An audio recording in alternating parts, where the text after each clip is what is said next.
barakoze cyane. Reka dusabe umushumba Gasore asenga Imana, ashima Imana ubwo tugeze kuri uyu munsi, anayiragiza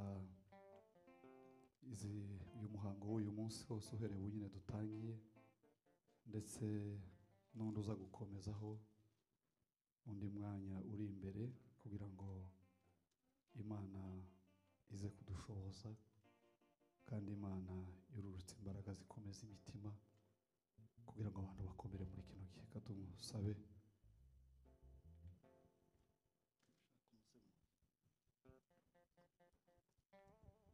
Data, duciye bugufi imbere y'amaso yawe, tukwingingira kugira ngo ukomeze ubane natwe muri uyu mwanya tugezemo.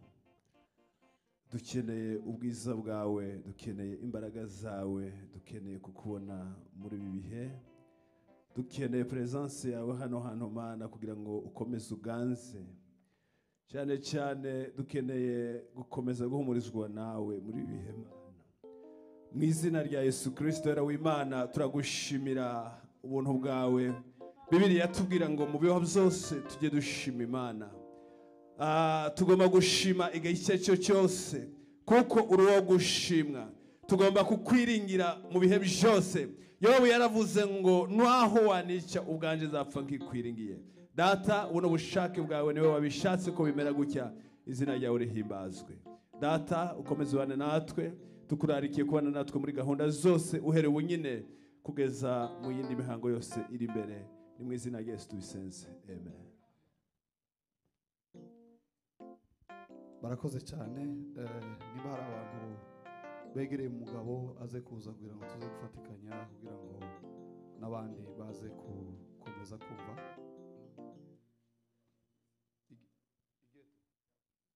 Bambwiye kuko hari umukobwa witwa Igete aze gutambuka kugira ngo tuze gufatikanya. Nimba yahageze ni dutangira gahunda nawe arahita atambuka. Rero reka twegereze abanyamasengesho, tugiye gukomeza turirimba, dukomeze duhumurize kugeza igihe mbahagarikira, kandi nimba hagarika muhagarare. Kaduheze mbayo aniuza kunsubiza microphone.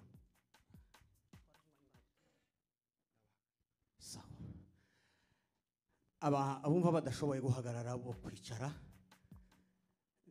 nta position bamwe mu guhumuriza gusa, umutima iyo wapfuye kuhagera nuko tuzamurira Imana icyubahiro rero. Haleluya, haleluya,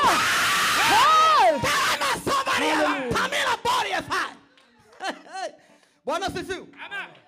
Hari impamvu zibiri zituma uyu munsi tunezerwa ibyishimo bitabaho. Ni ukuri. Impamvu ya mbere nuko Kristo yatsinze urupfu. Nisho shonyine kiratuma tunezerwa, kubera ko Yesu yanesheje imbaraga z'urupfu ararumara. Icya kabiri, turatambira Imana kubera ko umugaragu w'Imana watabarutse ari kimwe yakundaga mu buzima bwe. Abantu bose bamuzi uku gutambira Imana, hari ubuhamya tumufiteho ko yatanze Imana kanseri irakira. Batambira Imana kanseri zirakira. Kubw'iyo mpamvu Imana yamukunze ikamutwara. Turazinira Imana kubera ko ari cyo kimwe Imana yari yaramutije nk'impano mu gufasha abera gukomeza urugendo rwo kuja mu ijuru. Tuzamurira Imana icyubahiro rero. Praise God. Nibarangiza mubeka baturirimbira akaririmbo kagufi. When we finish, we are going to sing a very short song. Maze tuze mu gisirimba. Igisirimba. Kubera ko no mwanya ubanga mugufi, because this time is very short. Ntabwo ari twe twawisha.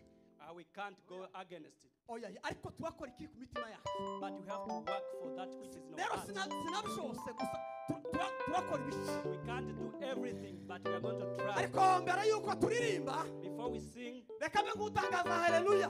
Let me say hallelujah. Kuri uyu munsi mukuru w'umuvandimwe Kiruhura watabarutse. Great day for Kiruhura who has given us. Kandi ndabasaba ngo umuntu wese ufite akinjiro mu mutima agashire. I ask anybody who has. Uyu ni umunsi wo kunezererwa Imana. Today is a joyful kubera day. ko hatabarutse umugaragu w'Imana. Because this was a man of God. Duhaze Imana icyubahiro rero. Hallelujah.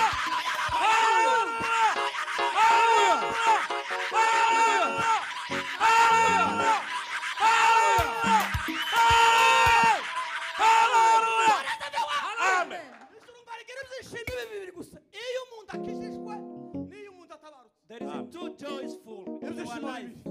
Iyo umuntu When akijijwe you die, rero reka dutambire Imana.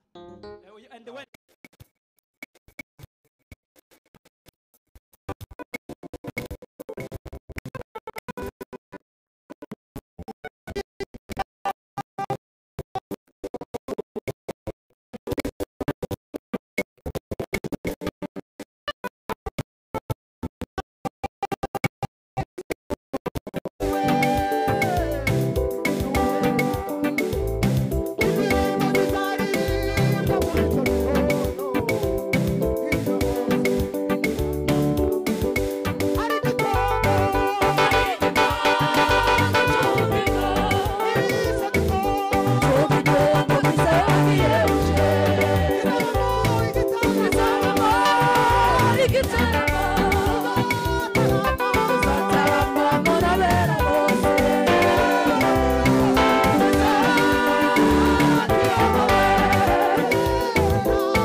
tibuka